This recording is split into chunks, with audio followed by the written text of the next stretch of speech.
As week 3 of the United Football League approached, I was concerned, distraught, and just alone with my thoughts. We hadn't seen much offense. We've seen too many blowouts. Where was the league going? What trajectory were we on? And then it happened. Beautiful game after beautiful game. Last second finish, instant classic after instant classic. We were blessed by the UFL gods, for week 3 was magical. This is the week 3 UFL recap with UFL Jim. It's all about me. It's the UFL show with UFL Jim, your one-stop shop for all things United Football League. We have a sexual tension. We have the heat. We have the power. We have the news. It's all here on the UFL show with UFL Jim.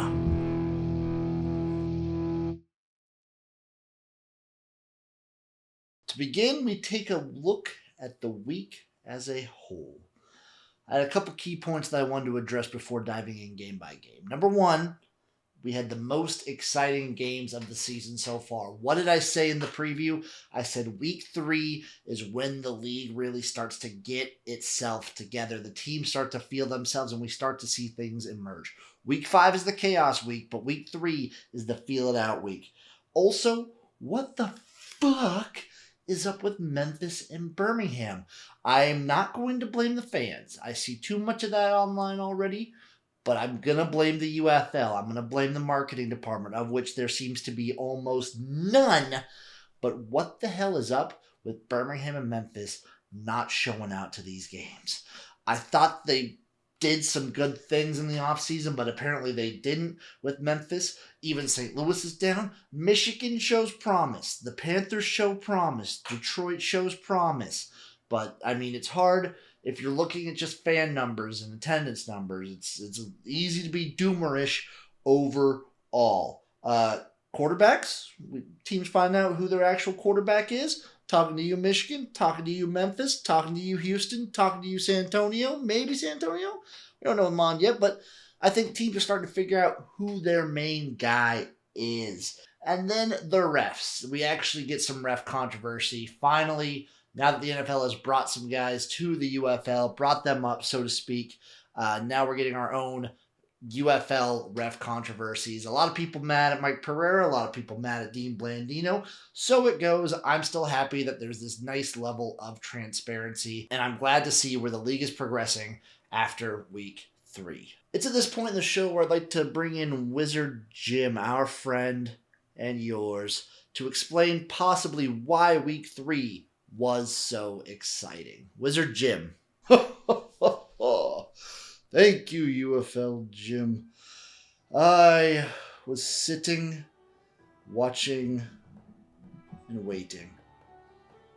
It was post week 2 of the United Football League, and I was thinking to myself, as many people in the audience I'm sure are thinking, and were thinking at the time, wow, this is not good football. This is sloppy. What can I, as a Jim and a Wizard, do to help the United Football League? And I thought to myself, I know exactly what I can do. I can cast some spells. And spells I did cast. I cast the ultimate spell. It came to me in a vision. A vision of hallucinogens. I decided to take the ingredients that God gave us and cast the almighty entertainment spell. Maximo Entertainum. With that power came week 3, an exciting match. It worked, and you are welcome. You are welcome. Thank you, Jim. That was very enlightening. Game number one, we had the Arlington Renegades taking on the Birmingham Stallions, with the Stallions winning this one 10-9. And of course, all anyone's going to want to talk about are the refs. Refs.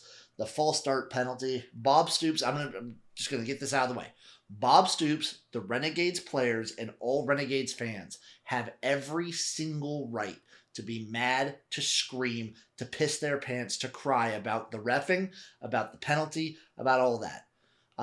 Us neutral-ish fans out there, I mean, that's the call. I get it. You should call it on the field, and maybe you don't have the power to go back and call it. I don't know. It was weird. It left a bad taste in people's mouth, but that's how it is. Renegades, you had multiple opportunities to seal this one away. Stallions turnovers left and right, and you couldn't capitalize on a single one. You kicking field goals when you should be going for touchdowns. The Renegades should be disappointed in A, their end-of-game defense. It almost cost them 2 games in a row. And B, their red zone offense. The fact that they can't score, like the yardage stats for Perez are fine, and the running stats for the most part, and up until this game when they faced a really good defense, were fine, but they can't do anything in the red zone. That was the frustrating part of this game. Neither team could do anything once they got to the red zone.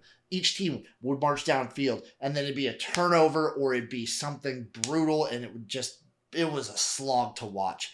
But it was awesome at the end. It was close, and damn Stallions. This is the sloppiest I have ever seen the Birmingham Stallions, and they got to clean something up. It is, ugh. They couldn't even run the ball. The Stallions couldn't run the ball. Renegades could kind of, but not really. It was just, this was a slop fest of a game that the Stallions won, but I don't know if either team really deserved to win, if that makes sense. Game number 2, we had the Memphis Showboats hosting the Houston Roughnecks, with the Roughnecks winning 18-17. That's right, folks. The Houston Roughnecks got a win. Damn, it sucks for the Showboats. That really, that one hurts. This game also, I was worried when it started. It started ugly, but man, it got exciting. It got super, super fun. Back and forth, both teams going through like different quarterbacks. I think they found their guys, each team. I think Memphis should roll with Troy Williams next week. I think Houston should roll with Nolan Henderson for next week. I think you see what you got with these guys fully in place. EJ Perry wasn't doing it for Memphis. AJ Brown, oh my God, just not doing it. Not doing it for Houston. Turnovers were the big difference in this one because Memphis was turning the ball over like crazy. They would do great things on defense. The offense would have great moments and consistency, and then just all of a sudden the most back-breaking turnovers you could ever imagine to cause the Showboats just to crumble. But this game was awesome, and it leaves me wondering, are the Memphis Showboats destined to only lose close games and never actually win? Because this fan base has been through so much torture. They go from being like the replacement team for the Tampa Bay Bandits of the USFL in 2023 to then being the replacement for the New Orleans Breakers when we combined into my beautiful UFL. And then they lose their head coach yet again. So they've gone through 3 head coaches in 3 years. It's not a very winning formula for the city of Memphis. But they still show promise. That defense, especially the front, still very exciting, still very feisty. You got to see something here. You got to get at least one W here. And I'm going to declare right now. So my previous declaration, if the Houston Roughnecks went defeated, I would eat a can of cat food. Well, if the Memphis Showboats go defeated, I will get a duck tattoo on my butt in honor of the Memphis Showboat superfan Ducky. For the Houston Roughnecks, CJ Johnson finally got a win. It also still seems like he doesn't know what he's doing coaching-wise. Leave that as it may. You got to win. This is a step in the right direction. Game number 3, we had the San Antonio Brahmas heading up to Michigan, where the Panthers won this one 26-23. Back and forth. This game had it all. We were told that Bryce was going to start, but he didn't start. So then Danny Etling gets hurt, so that it is Bryce Perkins for the entire game. And I think we now know, and I hope to God Mike Nolan knows, that it has to be Bryce Perkins. It has to be Bryce Perkins the rest of the way. The way this offense functions with him at the helm. We saw Danny Etling for like a good chunk of the first quarter, but it was a different beast here. Even Kellen Mond got comfortable.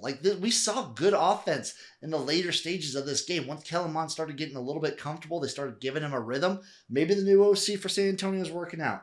We didn't get any Wade Phillips. We didn't get to see any nips protruding because the man was sick. Maybe he's scared. Maybe Wade's scared of showing those babies off. Don't worry, Wade. I got you.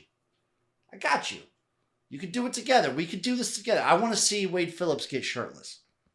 I'm just being flat out honest with you there.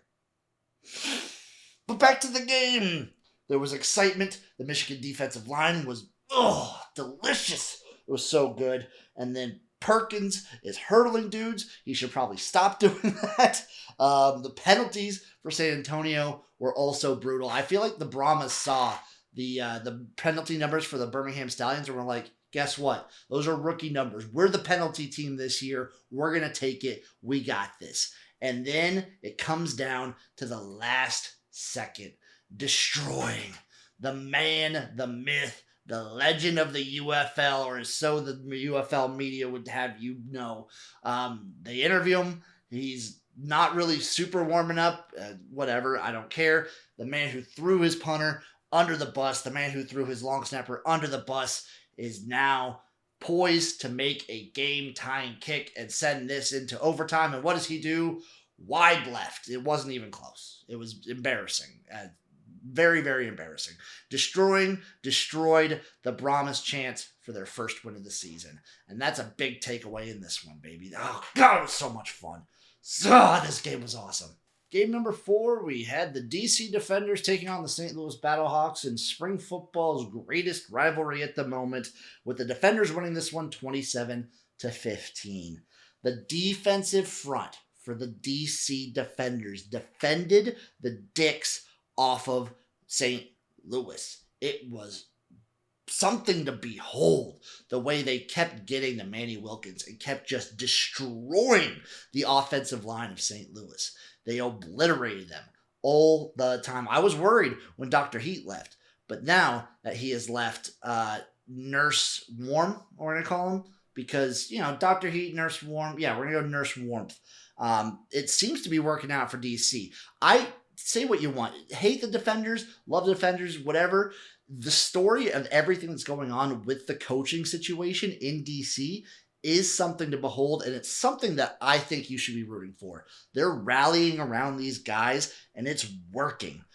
Wilkins, man, we saw some good. Man, we saw some bad. He had some really, really bad throws. A couple great runs sprinkled in, and a couple of absolute darts, but a couple of really rough ones in there. You could say the same thing for Tamu. He had some really, really fine throws, but a couple of just, you see it every game from Jordan Tamu. He's definitely not afraid to throw it, but you see it every game. He's got at least one just back-breaking interception in him. And sometimes it happens. Sometimes he gets lucky and it's a dropped interception, but this one had a couple backbreakers, but it didn't matter because DC, the run game came alive. The defense was just they won because of their defense. You could theoretically see the offense doing a lot, and they were pretty good, but the defense was just, St. Louis couldn't run the ball at all. They've been like the number one run team in the league, and they just couldn't do anything. But this game was fun. It was sloppy, but it was fun slop. And you thought for a second St. Louis was going to get back in it. You thought a couple times, and they just kept shooting themselves in the dick over and over and over again. You live by Manny Wilkins, you die by Manny Wilkins. That's what St. Louis is right now. They're fully Manny Wilkins unless they go up against a team where they can run the ball. So I worry about St. Louis a bit against teams like DC, against a Michigan, against a Birmingham, maybe even Arlington, because Arlington's defense, especially the run D, is pretty darn good. So I'm very excited to see what they can do to kind of elevate Manny Wilkins and let him be the full center of this offense and see what that entails. It's going to be chaotic no matter what. And that'll lead me to my week 3 UFL Power Rankings, courtesy of me, UFL Jim, presented by UFL Seltzer. And UFL needs to get some sponsorships back in here, okay? We need some presenting sponsors of the UFL. That is something I can chug, drink, or shotgun, okay? At number 8, it's the Memphis Showboats. I'm sorry, guys. I had to do it to them. I had to. You can't lose to the Roughnecks like this and expect any quarter. This was, I don't know, man. You could. The power rankings are tough because it's really just one team and then a bunch of teams and then the bottom team. There's really just 3 tiers. There's DC up top. There's like Birmingham, St. Louis, Arlington, Michigan, and right in there. And then it's Houston, San Antonio, and Memphis. But I'm going to put Memphis on the bottom, okay?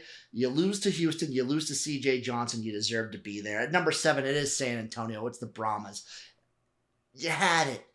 You guys had it right there, and you got destroyed. Okay? At number 6, it's the Houston Roughnecks. Got your W. You're up at number 6. You're feeling good. CJ, this might be the highest you end all season. So live it big, Roughnecks fans. Live it big. At number 5, it's the Michigan Panthers. You can't almost lose to a Brahmas team without Wade. You can't. And the 2 quarterback thing, I don't know. You go from coach of the year to, like, I don't know. This is, like, stupid stuff. So, I don't know. I have Michigan right here. Number 4, it's the Arlington Renegades. They got to fix their red zone offense. But the defense has been nice. And the offense going down the field been pretty darn good. So, I kind of expect the Renegades to they're going to hang around in this, like, 4, maybe 3 to 5 spot. This is kind of where they're going to see themselves for a good chunk of the season. At number 3, it is the St. Louis Battlehawks.